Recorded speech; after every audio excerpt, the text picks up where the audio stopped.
Narito na ang programa magsisilbing daan upang magpagaan sa bawat hinaing at problemang inyong idudulog. Tututukan ang bawat makabuluhang pag-aksyon ng mga kinaukulan. Ang serbisyo publiko na kahit sa anong paraan at sa abot ng aming kakayahan ay aming susolusyonan. Ang programang nagdurugtong sa bawat dikto ng buhay. Ngayon ay 16 ng Marso, magandang hapon. Ako si Onin Miranda.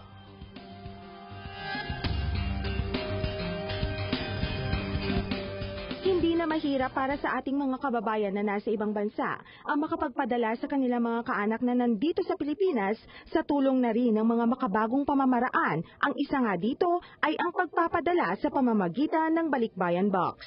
Sa katunayan, hindi lang dito sa Pilipinas ginagawa ang ganitong uri ng pagpapadala, kundi maging sa iba't ibang panig ng daigdig. Dahil sa pamamaraang ito, naging kampante ang iba nating mga kababayan. Inaasahang makakarating sa kanila ang mga padalang pinaghirapan ng kanilang mga mahal sa buhay na nasa ibang bansa. Pero paano nga ba kung ang inaasahang Balikbayan Box ay hindi makarating sa dapat nitong pagdalhan? Katulad na lamang ng naranasan ng ating kababayang si Rodolfo Araniego, 37 years old. 4 na taong nagtrabaho sa bansang Singapore. Subalit dahil natapos ang kontrata sa bansang 4 na taong pinagsilbihan, ay kinailangan niyang hakutin ang mga gamit sa tulong nga ng Balikbayan Box sa pag-asang makakarating ito. Nakapanayam ng responde ang misis ni Rodolfo na si Aileen Araniego. Sana po sa pamamagitan ng programang Responde, maibalik po sana sa amin yung Balikbayan Box po namin. Kwento na Aileen, October 11, 2011 nang umuwi ang kanyang mister sa Pilipinas. At dahil may naiwan pang mga gamit, ay ipinakisuyo niya sa kaibigang si Girlie ang pagpapabox ng mga naiwan na gamit. Nakasaad sa kopya ng resibong ito na sa Hagibis Express Private Limited ipinadala ang extra large Balikbayan Box noong November 25, 2011. Binayaran ito sa halagang $110. Sa kanilang karanasan ay 2 linggo lang ay dapat na nakarating na sa kanila ang naturang box. Subalit mula noong November 25 hanggang sa araw na ito ay hindi pa nakakarating sa kanila ang bagahe. Ang tanong ni Mrs. Aileen ay ganito. Nananawagan lang po ako sa ahensya ng gobyerno na kung sino man po yung pwedeng makatulong sa amin na mga nabiktima na itong hagibis, na kung maaari mailabas na po namin yung Balikbayan Box namin. Kasi pinaghirapan po namin yung mga laman nun. O kung ano man, kung pwedeng i-auction o tawagan na lang po kami. Mga kaibigan, ang nakarating po na balita dito sa Responde ay nagsara na ang Hagibis Express Private Limited. Sinubukan na rin po makipag-ugnayan ng mag-asawang Araniego sa delivery service na Hagibis dito sa Las Piñas. Tinawagan na rin ni Rodolfo Araniego ang mismo Hagibis Air Cargo Service sa Singapore. Pangako ito, hanggang Desyembre ng 2011 may papadala ang bagahe. Subalit ang pangako ito, mga kaibigan, ay napako. Yan po tutugraan ng Responde sa aming pong pagbabalik.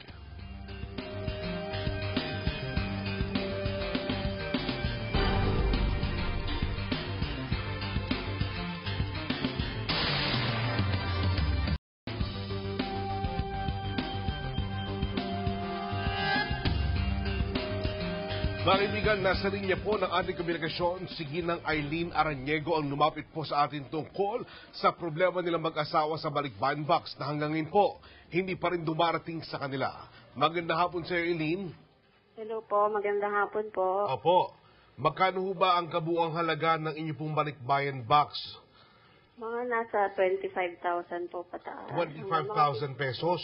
Opo. Naalala niyo ba kung anong laman nung Balikbayan Box according to your husband? Lahat po yun ng mga gamit ng asawa ko doon sa Singapore nung doon po siya nakatira. Mga naipundar niya po doon. Kasi umuwi na po siya, natapos na po yung kontrata niya. Ayun. Ano pong trabaho ng mister niyo ron sa Singapore? Sa bangko po. Call center. Call center sa bangko. Ayun. So bukod sa gamit niya, meron bang ibagong mga gamit na ipinadala para sa inyo? Mga gamit po niya yung lahat. Tapos may mga bagong damit tsaka sapatos din po. Tapos may printer po ng computer. Well, ano po yung ginawa niyong paraan para matundon ito? Ano pong hakbang na ginawa niyo Para malaman nasaan na ba napunta itong balikbayan box. Opo, di mga December po, wala pa rin po sa amin yung box. Mga early January po, pinuntahan po niya yung warehouse sa Las Piñas na pinagbabagsakan po ng, simula sa Hagibis, papuntang BFF Cargo. Sila po yung sumasalo ng mga boxes galing po sa Hagibis. Ano po pangalan, ma'am, nung pinuntahan po niya? BFF Cargo po. Ang nakontak niya po doon ay si Mr. Carlos. Ayun. Hindi Mr. rin po Carlos, nila... wala po apelido? Opo, apelido lang po. Yun ang wala apelido? po kasi yung... Opo. Yun ang apelido, Mr. Carlos? Opo. Noong una po, nakakausap niya. Tapos nung mga ilang na po, nagre-ring na lang po yung telepono. Ayun po. Tapos, hindi rin po nila mahanap sa, sa custom. Kasi, yung bill of lading, yung mga dokumento po yon ng container van, yung mga details po sa container van, hindi po nila, wala po sa kanila, hindi po nila hawak. Nandun po sa Hagibis. Aha. Nako. Hindi rin po matrace sa, sa custom. Ayun. So far, wala na pong sagot ng Hagibis sa pagkakataon po ito? Opo, wala na po. Nagsara daw po yung opisina doon sa Singapore. Pero yung box po, nandito na po sa sa custom. Andito raw sa Pilipinas? Opo. Hindi lang po mahanap kasi nga po, wala po yung bill of lading, yung mga dokumento po. Okay. So at this point in time, ma'am, ang kailangan po ninyo malaman sa naroon ng inyong balikbayan box at kung magkano ho ang willing ba kayo pabayaran na lang ito sa kabuuan o talagang kailangan po yung balikbayan box? Okay lang naman din po. Kung wala na po talagang paraan na mabalik, edi okay lang naman po. Na mabayaran na lang po. Ayun. Sabi niyo, ma'am, nakipag-ugnayan po kayo sa Bureau of Customs. Kailan po ito? Bureau of Customs. Yung sa yung Chief Right Center ng Philippine Shippers Bureau, yun po. Ayun. Si Mr. Jun Bernal po yung kausap. Ayun. Ano pong sabi ni Mr. Jun Bernal? Yun nga po. Siya po yung may kakilala dun kay Mr. Carlos. Oho. Na si Mr. Carlos wala rin pong, wala nga po sa kanya yung mga dokumento nung container van. I see. So, yung talagang mga dokumento kailangan para talagang totally malabas na po yung balikbayan box po ninyo. Opo. Alright. Sige po, Ma'am Eileen, susubukan po natin makapag-ugnayan sa mga kinaukulan para mapadali ang inyong pong problema. Ano po? Opo. Alright. Maraming po salamat sa inyong pagtawag. Mga kaibigan, si Miss Eileen Aranyego, ating po nakapanayam, ang asawa po ni, ano pangalan nun? Ang asawa ni... yung mag-asawang Aranyego. Nalimutan ko yung pangalan ng lalaki Magbabalik, Rodolfo Aranyego. Ayan. Magbabalik po ang responde. Tutok lamang, mga kaibigan.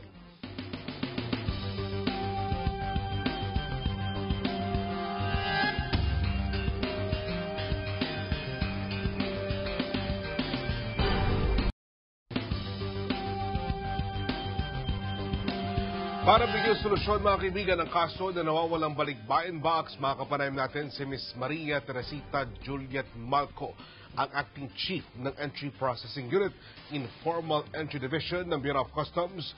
Ma'am Juliet, magandang hapon po sa inyo. Magandang hapon din po sa inyo, sir. Hi, sa lahat ma'am. po ng nakikinig ng Net25. At saka Magandang po hapon po. Ayun. Ma'am, sabi nga po namin, marami ng mga problemang ganito. Ano po, at kami po dito sa aming programa naka-encounter na rin ng ganitong problema na yung mga balikbayan box nawawala at hindi na po nakakarating sa kanyang dapat na kanyang puntahan. Ano po, so far ngayon ang nilalapit po namin yung kaso ni Rodolfo Aranyego. Ano pong status, ma'am, ng balikbayan box po ni Rodolfo? Tungkol po yan sa Hagibis Transport Yes, ma'am. po. Opo. Opo. Regarding that, meron po kasing mga problema po talaga nung na-trace namin yan. Una po, mahirap po kasing i-trace po yan since wala po silang container number. Ang po dito po sa sa pangbarko, ang pagkakakilanlan ay sa container number po para ma-trace yung isang nawawalang, yung balikbayan box na nakalagay sa container po. Opo. Ito pong Hagibis from Singapore po yan. Yes, Ngayon po, nung na-trace namin sa patience, diligent effort, may mga tumatawag din coming from Singapore. Nakarating po dito nung tawag nila. 4 na containers pala ang napending sa Manila International Container Port dito po sa Islang Puting Bato. Opo. Bureau of Customs po. Ayun. So, ang mga balikbayan box po ni Rodolfo, nandito na po sa Pilipinas? More on sa basis sa ano po nila, yung sinasabi nilang hagibis, pag i-trace natin yon ay sa hagibis na pangalan, nandito po yung containers na yon. Pero po yung balikbayan box, kung ating hindi pa po yan kasi nabubuksan dito sa Manila International Container Port. At isa po, hindi po rin po nila alam kung saang container number nakalagay yung kanilang balikbayan box po. May alam po kayo kung ilan ang container box na pag-aari po ng hagibis? Sa aming pagkakaalam, 4 na containers ang nakapagsabi ang Auction Cargo and Disposal Division na pending. 4 po na containers po. Nako, kung 4, medyo marami-rami laman na balikbayan box. Yung tama po ba? Opo, sir. Opo. Pero meron bang paraan para ito'y makuha ng may-ari? Like for example, si Rodolfo at yung iba pang mga balikbayan box na probably hanggang sa mga oras na to, hinahanap na rin po ng mga may-ari po. Opo. Regarding that, yung pagkakaano po dito sa as a general rule, yung pong pagkakaano po ng paghalimbawa po ay matagal na, na bali hindi pa po nakapag-file ang isang consignee consolidator ng para sa balikbayan box na yan na owner nung sa container van, yung po sa nakaano po sila sa Philippine Shippers Bureau na na-accredited. Kung halimbawang hindi pa po sila nakapag-file, within 30 days, kailangan mag-file na po sila. Kung hindi, pagkatapos po noon, ma-abandon po yung sa article na yun, na imported articles, magkakaroon po ng in favor of the government. Ngayon po, makipag-ugnayan po sila. Bali, marami po talaga po tayong tinatawag natin na parang na-observe namin doon sa ibang bansa, nagkaroon ng parang tinatawag nating scam. Parang ang nangyayari, kaya tinawag po na gano'n, ang nangyayari, bali iniiwanan po ng mga agent na nag-ano ng door-to-door boxes. Ngayon po, ang gagawin po nila, sa ngayon po, ang Office of si Commissioner Biazon po, ang aming Commissioner Rosano Biazon, meron po siyang kaming inaano po dito kasi napansin namin na marami na pong parang mga ganyan na problema po sa ngayon. Opo. Ito pong itinatag na Joint Technical Working Group. Kasama po dito ang Bureau of Customs together po ng DTI, Philippine Shippers Bureau, saka po yung PPA, saka yung Association ng International Shipping Lines. Meron po kasi kaming ginagawa, sana magkaroon po ng lianot po to kasi ang nasa batas ay in favor of the government na ho yun. Kaya lang, ang mangyayari, paano po yung tinatawag natin na humanitarian consideration para sa kanila. Opo. So sana kung magkaroon po ito po sana kung mayroon pong executive order man lang sana para sa pag-aano nitong problemang ito, kung sana po makapagbigay po ng pansin ito, kasi kailangan na talaga ito kasing Section 1801 and 1802, medyo kailangan po na dapat sundin. Opo. Ayun. Opo. Ma'am, sabi nyo nga ma'am kanina, may 30 days para mag-file na reklamo yung mga may-ari. Ano po ng balik? Hindi po, bali within 30 days kailangan nung pagdating ng barko na lula ng mga container na yon, kailangan yung designated na counterpart nung designated na doon sa ibang bansa from Singapore dito sa Philippines, yung kumpanya na nakatalaga para mag-deliver ng door-to-door na yon, kailangan within 30 days mag-file siya ng kaukulan na entry para doon. Ayun. Kaya lang kung hindi po sila nakapag-file, ang mangyayari po yan, yun po yung sinabi po natin kanina po. Ayun. Apo. Okay. Ma'am, sabi nyo kanina yung sa Joint Technical Law, ang tawag dito ma'am? Joint Technical Working Group. Joint Technical Working Group na binubuo po ng Philippine Shippers Association, ng Philippine Shippers Bureau, ng Bureau of Customs. Ano ma'am talaga ang pinakalayunin nito at bakit po ito, bakit ito natatag? Dahil po sa mga nangyayari yung na-observe natin dito sa dito po sa inyo, parang sa media or the many yung sa mga abandoned balikbayan boxes, yung mga tao na pumupunta, parang napansin namin talaga na marami na palang, lalo na sa Middle East countries, ito Opo. rin sa Singapore. So kailangan there is a need talaga na paano po sila matutulungan. So we are working it out for the possibility of having kung ano man po yung kaukulan na dapat na pagtulong sa kanila. Ayun. Let's say for example nga po itong Hagibis Express parcel service, meron pong nagawa pong paglabag at nagsara na nga po sa Singapore. Meron bang paraan para if in case masampahan ng kaso, bakit nagsara itong parcel service na ito? Doon po kasi sa sa foreign counterpart nating sinasabi sa ibang bansa, bali meron po silang sariling batas din doon.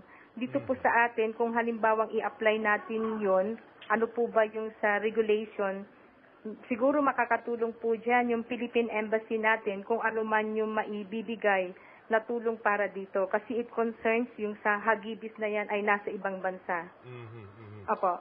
Okay. So ma'am, ito pong si Rodolfo Araniego, so far meron po ba siyang dapat bayaran? Kung sakasakali po, mapapadali ba ang pagkuha niya itong kanyang balikbayan box na ipinadala po rito sa ating bansa?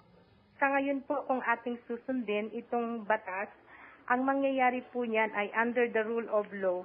Meron po tayong tinatawag pag in favor of the government. Meron po tayong sa isang pagkakaroon ay para ma-dispose yung isang yung pong pagkakaroon po ng parang bidding. Yun ang parang sinasabi dito na nakasaad.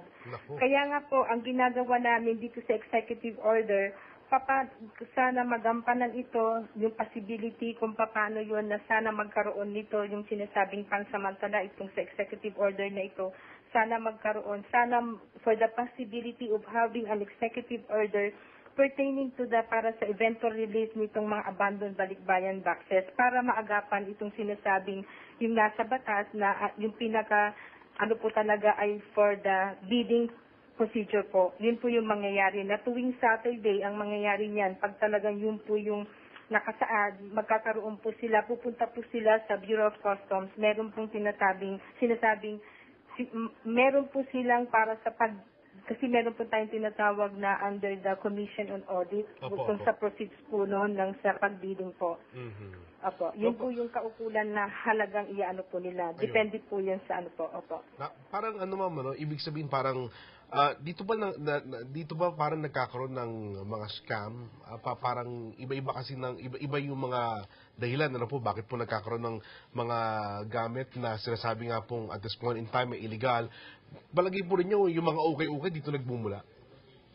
Dito po nung ato pong sa amin sa pertaining to this balikbayan boxes, dito po sa makapansin natin na hindi po talaga po siya sa ukay-ukay kasi marami siyang nag-claim talagang legitimate na lalo na itong sinasabi nating abandon. So possibility talaga na yung ukay-ukay hindi dito nanggagaling. Kasi talagang kagaya ng flight nila, talagang there are legitimate na yung mga tao na nandirito na yung mga loved ones nila na kailangan makuha nila yung yung balikbayan box. So that it therefore implied na mangyayari ay hindi dito nanggagaling yung sa ukay-ukay. Kung hindi sarili nilang yung bigay ng mga loved ones nila sa ibang bansa po. Alright. Yung ganyan po, Okay. Ma'am Juliet, salamat po ng marami sa oras po ninyo at samahan po nilang namin si ang pamilya Araniego kung sakasakali para naman po mapadali po yung kanilang pag-asikaso makuha na yung balikbayan box na hanggang ngayon ay doon pa pala sa hindi pa po natin alam kung anong container number. Ano po? Opo, sir. Okay, ma'am. Pwede po silang pumunta sa Bureau of Customs po para maano po namin sila sa Islang Puting Bato po. Alright, ma'am. Manila International. Opo. Sir. Salamat po ng marami sa oras po ninyo, ma'am. Magandang gabi po. Opo, you're welcome po. Mga kaibigan, si Maria Teresita Juliet Malcong, Acting Chief ng Entry Processing Unit, Informal Entry Division ng Bureau of Customs. Magbabalik po ang responde, tulok naman.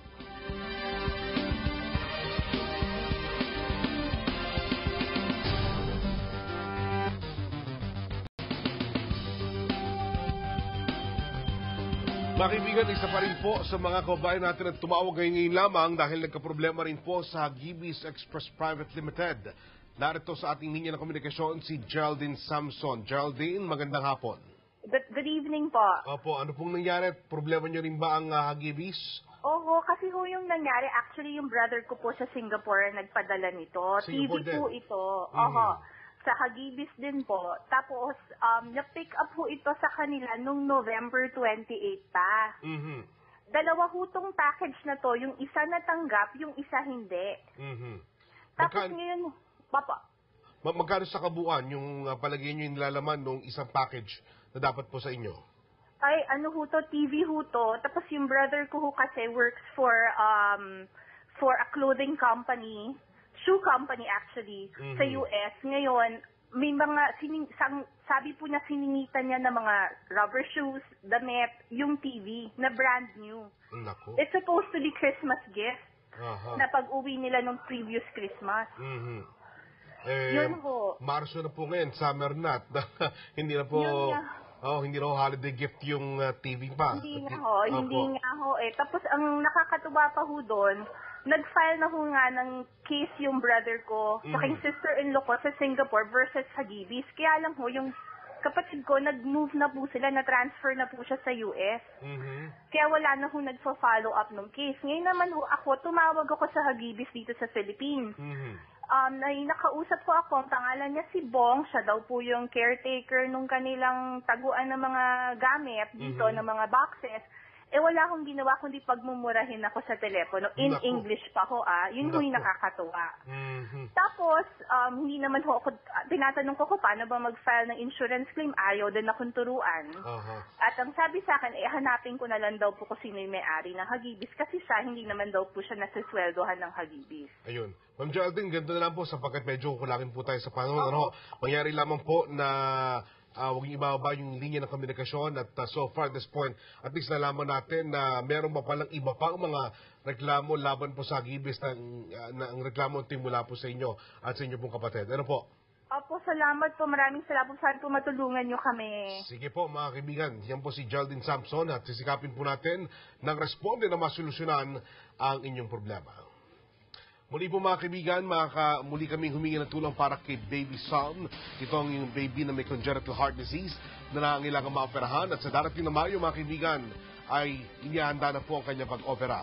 Halos mahigit sa ₱100,000 ng operasyon ang halaga na kanyang gagasusin. At para makatulong mga kaibigan, bisitahin lamang po ang kanilang website na www.theheartofsound.weebly.com.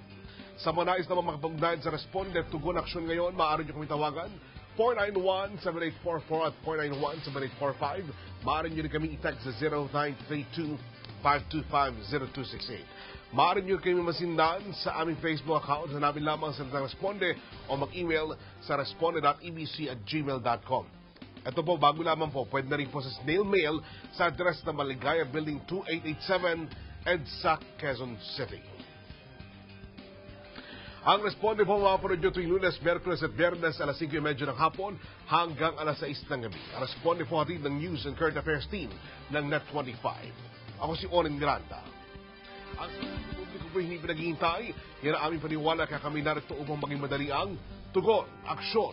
Ngayon, ito ang Responde.